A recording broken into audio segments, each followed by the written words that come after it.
Hello বন্ধুরা, আসসালামু আলাইকুম। আশা করি সকলে ভালোই আছেন। এই যে চিড়িয়াখানার মতো চারিদিক দিয়া তার কাটার লোয়া দিয়া বেড়া দিয়া রাখছে, এটা আসলে চিড়িয়াখানা না। আমি প্রথমে ঢুকিয়া ডরাইয়ে গেছিলাম। আমি কই উমা, চিড়িয়াখানার ভিতরে ঢুকিয়া গেলাম নি না বাঘের খাঁচার ভিতরে ঢুকিয়া গেলাম। এটা হইলো আমরার বীরবাজার চেকপোস্ট দিয়া যখন ত্রিপুরা রাজ্যে প্রবেশ করি, এটা হইলো ইন্ডিয়ার তারার চেকপোস্ট অফিস। একবারে চিড়িয়াখানার মতো এমনভাবে বেড়া দিছে, হেতারা নিরাপত্তার লাগিয়া সব ধরনের ব্যবস্থাই হেতারা করছে। তো যাই হোক, এই চিড়িয়াখানার থেকে বাড়িয়া সামনে যাইয়া দেখি হেতারার চেকপোস্টে এমন সুন্দর করছে, একবারে অন্য দেশের মতো, যে বিদেশ আইছি বিদেশ ভাব। এই দেখছি নিয়ানো সকলে একবারে পাসপোর্টের কাম টাম কইরা তো ভিতরে ঢুকি আর কি। তো আমি এই ফাঁকে হেতারার চেকপোস্টারে কদূর ঘুরা দেখলাম, অসাধারণ সুন্দর করে হেতারা সাজাইছে। এই দেখছেন নি কত সুন্দর।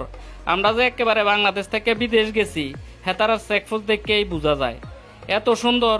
যে কেউ এনো আইয়া ছবি তুলতো, ভিডিও করতো মনে করব। তো আমার কাছে ভালো লাগলো, আমি কত ভিডিও টিডিও কইরা লইলাম। তো যাক, আমরার পাসপোর্টের কামটা শেষ করতে হইব, কিছু অফিসিয়াল কাজকর্ম আছে। আমরা এই এনে অফিসিয়াল কাজকর্ম সাইরা আমার বাইরে ফোন দিলাম, তো হেতে আইলো। তো আমরা এই যে দেখেন সোজা আইয়া হরছি সোনামুরা বাজার। এনতে আমরা যামু মেলাগড় বাজার। সেই মেলাগড় বাজারের থেকে আমরা যামু আমনের নীলমহল। সোনামুরা বাজারও আইয়া এমন রোদ কি কমু আর। তো আইসক্রিম লইলাম আমি আর কাদেরে। তো আইসক্রিম না খাইয়া আর পারলাম না, এত রোদ। আর হেতারা দেশের আইসক্রিম খুবই মজা। আমরা দেশের আসলে বদনাম করি না, যে টিয়া দিয়া হেতারা দেশের আইসক্রিম খাইছি, আমরা দেশে এটিয়া দিয়ে আইসক্রিম কিনলেও এত মজা হইতো না। তো যাক, আয়া হলাম গাড়ি দিয়া একবারে মেলাগড়। তো আমরা মেলাগড় আইয়া কিতা করলাম, গাড়ি ঠিক করলাম অটো, যে আমরা রে নীলমহলের কাছে লইয়া যাইব। এই জায়গাটা বেশি দূরে না, কাছেই। আপনারা ইচ্ছা করলে আইতে আইলে চারিদিকটা ঘুরা গেরা দেখতেন হারবেন। আমরা যেহেতু বাংলাদেশ থেকে গেছি, শরীরটা একটু ক্লান্তও লাগছে, এই কারণে আমরা অটো দিয়ে আইয়া হরছি। তো এই যে এই জায়গাটা দেখতে আছেন, এই জায়গাটা হইলো একবারে রুদ্রসাগর এটা। আর এই উপরেই আছে বিশাল একটা জায়গা রাখছে হেতারা, যে পুরা ইন্ডিয়ার থেকে যে এই নীলমহল দেখতে আইয়ে তারা গাড়ি ঘোড়া এনো রাহে। জায়গাটা বড় করে রাখছে যাতে কোনো অসুবিধা না হয়। তো নীলমহলের কাছে আইয়া এর চারিদিকটা একটু বালা কইরা চাইলাম। খুবই ভালো লাগলো যে আমরা যারা কুমিল্লার ভিতরে আছি, তারা যদি অল্প টিয়ার ভিতরে মানে বিদেশ ঘুরতাম চাই আর কি, ত্রিপুরা রাজ্য ঘুরাটা মনে হয় খুবই ভালো। অল্প টিয়ার ভিতরে ঘুরা গাইরা আপনারা চাইতেন হারেন। এত সুন্দর করছে দেখছেন নি। ফুয়াতে বাইরে লইয়া 50 টাকা দিয়া নৌকার টিকিট কিনা লাইলাম, যে আমরা একবারে নীলমহলটা চামু। নীলমহলটা একবারে এই যে রুদ্রসাগর এটার মাঝখানে অবস্থিত, একবারে মাঝখানে। তো যাক, টিকিট কাটতে নৌকার ভিতরে উঠলাম। একবারে অনেক মজাই পাইতেছি। নীলমহল চাওনের মজা, ইন্ডিয়া ঘুরনের মজা, আবার নৌকা ভ্রমণও এক টিকিটে হইয়া যাইতে আছে। তো প্রতি 40 মিনিট পর একটা নৌকা সারে, একটা যায় আবার একটা আইয়ে। চারিদিকটা এত সুন্দর লাগতে আছে, চারিদিক সাগর মনে হইতে আছে। রৌদ্রসাগর তো রৌদ্রসাগরে। এই দেখছেন নি, আগের দিনের রাজারাও কত বিলাসী জীবনযাপন করছে। হেতারা হেসমে এত প্রযুক্তি আছিল না, এরপরও চারিদিক দিয়া পানি মাইধ্যে একটা হেতারা বিল্ডিং করছে। হেতারা দেখছেন নি শখের তোলা কত। আমরা অনেকে একটা বিল্ডিং করতে কত চিন্তা করি, হেতারা হিসেবে এত চিন্তা করছে না। চিন্তা করছি নি, আজ থেকে 100-150 বছর আগেও রাজারা কি সুন্দর ঘর করছে, অসাধারণ। আর আমরা কত অনকা টিয়া পয়সা খরচ করে ঘর করতে গেলে কত চিন্তা ভাবনা করি। একবারে রৌদ্রসাগরের মধ্যে এত বড় বিল্ডিং করছে। সেই সময় এত প্রযুক্তিও আছিল না। কেমনে এনো ইট আনছে, কেমনে এনো সিমেন্ট আনছে, কেমনে এনো লোহা লঙ্কর আনছে, মাঝে মধ্যে এটা ভাবি। দেখছেন নি কত সুন্দর।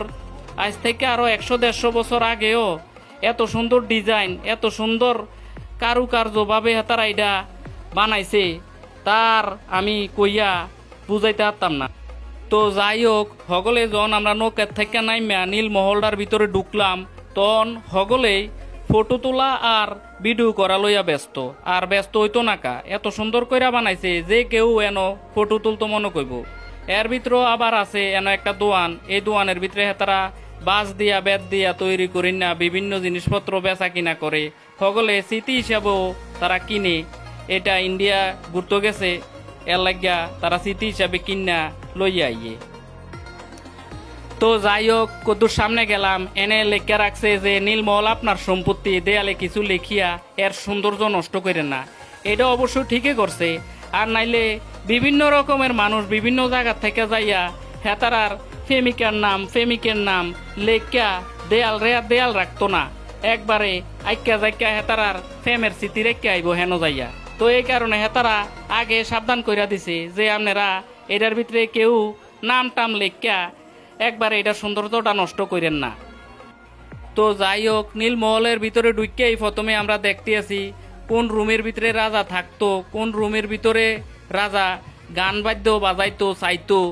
এগুলো দেখতে দেখতে দেখলাম যে যেই রুমের ভিতরে রাজা থাকতো এই রুমের পাশেই বিশাল একটা বারান্দা, যাতে রুদ্রসাগর থাকিয়া ঠান্ডা বাতাসের লগে একবার রাজার ঘরে ঢুকে। আমি কতক্ষণ বারান্দাটার ভিতরে দাঁড়াইলাম আর খুব মনটা জুড়ে গেল। ফুফাতো বাইরে কইলাম কতর ভিডিও কর, জায়গাটা তো খুব ভালোই লাগতে আছে। আর কিতা কইতাম, রাজার বাড়ি তো রাজার বাড়িয়ে দেখছেন নি কত বিশাল। আসলে 2-3 ঘন্টা ঘুরেও এই রাজার বাড়ি শেষ করন যাইতো না। আমি এই মাথাতে হে মাথা পর্যন্ত অনেকক্ষণ প্রায় 1.5-2 ঘন্টা ঘুরেও শেষ করতাম পারছি না। আবার নৌকা যাওয়ার টাইম হয়ে গেছে, 40 মিনিট পর তো আবার নৌকা যাই। আমার কাছে মনে হয় সময়টা তারা খুব কমে দিছে। তো চারিদিকটা কত ভিডিও করলাম। এই যে দেখছেন নি এনো আবার ডান্স রুম। রাজা কিতা কইতাম, চারিদিকটা এত সুন্দরভাবে পরিপাটিভাবে সাজাইছে। এই দেখছেন নি কত সুন্দর বেয়া তেরা সিঁড়ি। আমরা দিনের অক্ষণকা বর্তমানে যারা রাজমিস্ত্রি আছে, অনেক রাজমিস্ত্রি এরুমা সিঁড়ি বানাইতো হারতো না। 100-150 বছর আগে কত সুন্দর ঘুরাইয়া হেতারা সিঁড়ি বানাইছে ছাদ উঠোনের লাগিয়া। তো কিতার করতাম, এই ঘুরাইনা সিঁড়িটা দিয়া আস্তে আস্তে আমরা ছাদ উঠতে আছি। আর এমন সময় বৃষ্টিও পড়তে আছে। তো যাক, ছাদ উঠতে আছি যখন নীলমহলের ছাদের থেকে পুরা রৌদ্রসাগরটারে আমরা দেখতাম পারি। তো দেখলাম আর হালকা হালকা বৃষ্টি যেহেতু পড়তে আছে এই গরমের ভিতরে, তো যাক পরিবেশটাও ঠান্ডা হয়েছে, ভালোই লাগলো। আবার নিচে আইলাম, দেখতে আছি যে উমা এটা আবার মাটির তলের দিকে গেছে কি সিঁড়ি। অন যাইয়া দেখলাম যে এই সিঁড়িটা আবার একবারে রুদ্রসাগরের লগে যাইয়া একবারে নিচে একবারে জয়েন করে লাইছে হেতারা। রাজা তো রাজাই, সকল ধরনের সিস্টেমে রাজা এনো রাখছে।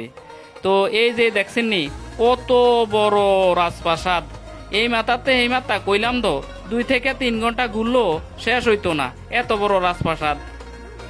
তো যাক, বৃষ্টি জন পড়ছে, পরিবেশটা একটু ঠান্ডা হয়েছে।